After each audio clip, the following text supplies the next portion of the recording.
نحمده ونصلي على رسوله الكريم اما بعد فاعوذ بالله من الشيطان الرجيم بسم الله الرحمن الرحيم انما المؤمنون اخوة وقال رسول الله صلى الله عليه وسلم انما بعثت لاتمم مكارم الاخلاق رب اشرح لي صدري ويسر لي امري واحلل عقدة من لساني يفقهوا قولي اللهم الہمنی رشدی واعذنی من شرور نفسی اللهم ارحمنا بالقرآن العظیم آمین یا رب العالمین۔ محترم ناظرین و سامعین، آج ہمارا ٹاپک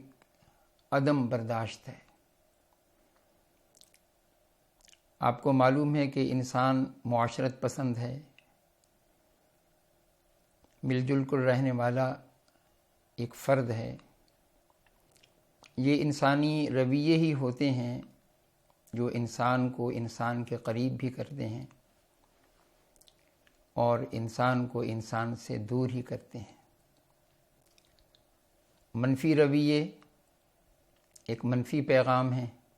فرد سے دوسرے فرد کی طرف، ایک خاندان سے دوسرے خاندان کی طرف، ایک قوم سے دوسری قوم کی طرف، اور اسی طرح جو مثبت اور اعلیٰ رویے ہوتے ہیں وہ ایک اعلیٰ پیغام ہوتا ہے۔ اور انسان چونکہ تاثیر اور تأثر کا مجموعہ ہے، وہ اپنے اثرات مثبت یا منفی معاشرے پر چھوڑتا بھی ہے اور اسی طرح مثبت یا منفی اثرات قبول بھی کرتا ہے۔ بلکہ اگر ہم یہ کہیں کہ انسان جو کچھ بھی ہے وہ اپنے اس معاشرتی زندگی کی وجہ سے ہے، اپنی اجتماعی زندگی کی وجہ سے ہے، اپنی صحبت اور اپنے میل جول کے لوگوں کی وجہ سے ہوتا ہے۔ ایک اچھے انسان کے اندر جو اعلیٰ اوصاف ہوتے ہیں، معلوم ہوتا ہے کہ اس کا گھر کا ماحول اچھا ہے، اس کے اداروں کا ماحول اچھا ہے، اس کے دوست اچھے ہیں، اور اس کے برعکس ہمارے سامنے ایک دوسرا تعارف سامنے آتا ہے۔ اگر ہم اپنے معاشرے کا ایک جائزہ لیں اور مشاہدہ کریں تو اس کا بھی ایک پیغام ہمارے سامنے آتا ہے۔ موسٹلی جو تاثر ابھر کر سامنے آتا ہے، اوپر سے لے کر نیچے تک، عام آدمی سے لے کر خاص آدمی تک، پڑھے لکھے لوگوں سے لے کر ان پڑھ لوگوں کا، بڑی عمر کے لوگ ہوں یا نوجوان ہوں، مرد ہوں یا عورتیں ہوں، زیادہ تاثر یہی ابھرتا ہے کہ ہمارے اندر برداشت کا مادہ بڑی تیزی سے ختم ہوتا چلا جا رہا ہے اور ہم ایک اخلاقی اور سیرت و کردار کے المیے سے دوچار ہو رہے ہیں۔ آپ گھر کے اندر بھی دیکھ لیں، دفاتر میں بھی دیکھ لیں، گلی بازار میں بھی دیکھ لیں، سڑکوں پر بھی دیکھ لیں، آپ اس کا مشاہدہ کریں گے کہ ہمارے عدم برداشت کے رویے اور اس کے منفی اور برے نقصانات جب ہم دیکھتے ہیں تو ایک دکھ اور الم کی کیفیت ہمارے اوپر طاری ہوتی ہے، اور ہماری قوم کا بحیثیت مسلم ایک منفی پیغام جا رہا ہے، جبکہ ہمارا دعویٰ یہ ہے کہ ہم اللہ کے ماننے والے ہیں، آخرت کے ماننے والے ہیں، پیغمبروں کے ماننے والے ہیں، اور اپنے آخری پیغمبر جو آسمانی دین کے حامل بھی ہیں، اور پیغمبر حضرت آدم علیہ السلام سے لے کر حضرت عیسیٰ علیہ السلام کے بعد آپ آخری پیغمبر ہیں، اور وہ دین ہمارے پاس صحیح اور اصلی شکل کے اندر موجود ہے، قرآن مجید کی شکل میں بھی اور آپ کی سیرت طیبہ کی شکل میں بھی۔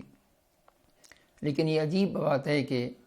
ہماری طرف سے جو پیغام جا رہا ہے غیر مسلم لوگوں کو بھی، اپنوں کو بھی اور غیروں کو بھی، وہ مثبت نہیں بلکہ منفی جا رہا ہے۔ تو میں نے جو آیت آپ کے سامنے پڑھی ہے، فرمایا کہ انما المؤمنون اخوہ، کہ مسلمان تمام کے تمام آپس میں بھائی بھائی ہیں۔ یہ تعلق ہے جو اللہ تعالیٰ نے قرآن مجید میں ان کا واضح فرمایا ہے، اور ظاہر بات ہے کہ یہ تعلق تو خیر خواہی کا ہے، یہ تو باہمی تعاون کا ہے، ایک دوسرے کو برداشت کرنے کا ہے، ایک دوسرے کے ساتھ وفاداری کا ہے، ایک دوسرے کو اچھی باتیں سیکھنے اور سکھانے کا ہے۔ لیکن ہمارا معاملہ اگر کمزور ہے تو اس کی فکر کرنی چاہیے۔ جس طرح ایک حدیث کے الفاظ یوں بھی آتے ہیں کہ کل بنیان، مسلمان معاشرہ جو ہے وہ ایک عمارت کی مانند ہے کہ جس میں ایک اینٹ دوسری اینٹ کو سہارا دیتی ہے اور مضبوطی کا باعث بنتی ہے۔ کہیں فرمائے کہ کل جسد الواحد، مسلمان تو آپس میں ایک جسد واحد کی طرح ہیں کہ اگر جسم کے کسی ایک حصے کو کوئی تکلیف یا درد محسوس ہوتا ہے تو پھر پورا جسم اس سے بے قرار ہو جاتا ہے۔ اور اسی طرح ایک جگہ تو آپ نے یہ بھی ارشاد فرمایا کہ یہ جو عدم برداشت ہے یہ تو نفاق کی علامت ہے۔ وہ حدیث بڑی مشہور ہے کہ جس میں آپ نے فرمایا کہ اربع من کن فیہ کان منافقا خالصا، کہ 4 باتیں جس کے اندر بھی ہوں گی وہ پکا منافق ہے، خواہ وہ نمازیں پڑھتا ہو، خواہ وہ نیک کام کرتا ہو۔ تو اس میں سے 3 باتوں کے علاوہ ایک بات آپ نے یہ بھی ارشاد فرمائی ہے کہ وَإِذَا خَاصَمَ فَجَرَ، جب اس کا کسی کے ساتھ کوئی معاملہ ہوتا ہے، اس کے ساتھ کوئی معاملہ ایسا ہوتا ہے تو وہ مخاصمت کا تو اپنے آپ پر قابو نہیں پاتا، وہ اپنا ٹیمپرامنٹ لوز کر جاتا ہے۔ تو اس کو آپ نے فرمایا کہ یہ ایک منافق کی نشانی ہے کہ جو اپنے اوپر قابو نہیں پاتا، اس کو اس کا احساس نہیں ہوتا کہ میں بھی غلط ہو سکتا ہوں،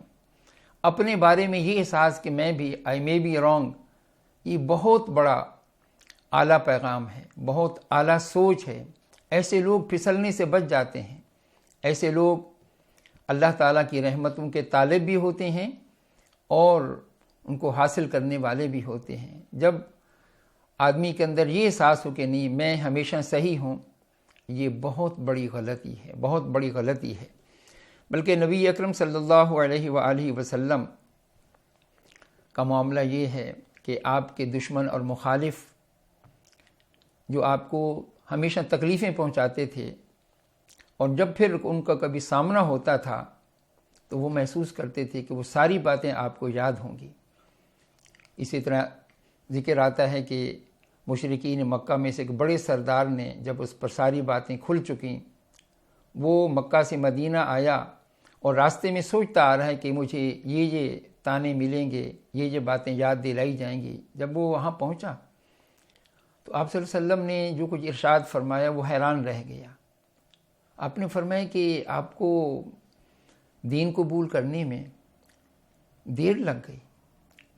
میں تو آپ کو کہ دانا آدمی سمجھتا تھا، میں تو آپ کو سمجھدار آدمی سمجھتا تھا۔ وہ حیران و پریشان، اور اس کی زبان سے بے ساختہ ایک جملہ نکلا، ما احلمک، قربان چاہیے آپ کے حلم پر، آپ کی بردباری پر، آپ کی برداشت پر، آپ کے صبر پر، کہ آپ نے ہمیشہ ہماری منفی چیزوں کو نظر انداز کیا۔ معاشرتی زندگی کا حسن یہی ہے کہ ہم گھر کے اندر بھی، محلے کے اندر، اپنے معاشرے میں، اپنی قوم کے درمیان، اپنے اداروں میں ہم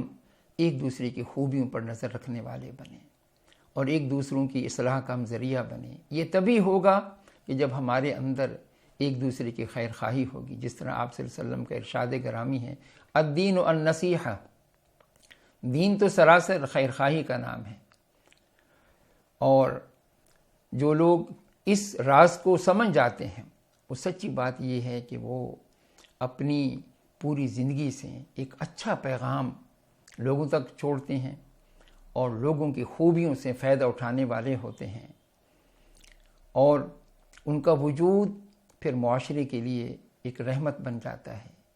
جہاں وہ جاتے ہیں، جہاں وہ موجود ہوتے ہیں،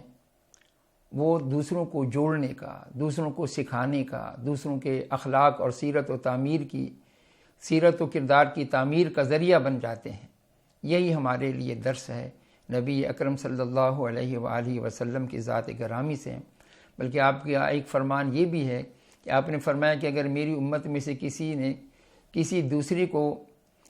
خوش کرنے کے لیے کوئی کام کیا کہ یہ بھائی مجھ سے خوش ہو جائے، فرمایا کہ اس نے گویا کہ مجھے خوش کیا، اور جس نے مجھے خوش کیا اس نے گویا کہ اللہ تعالیٰ کو خوش کیا،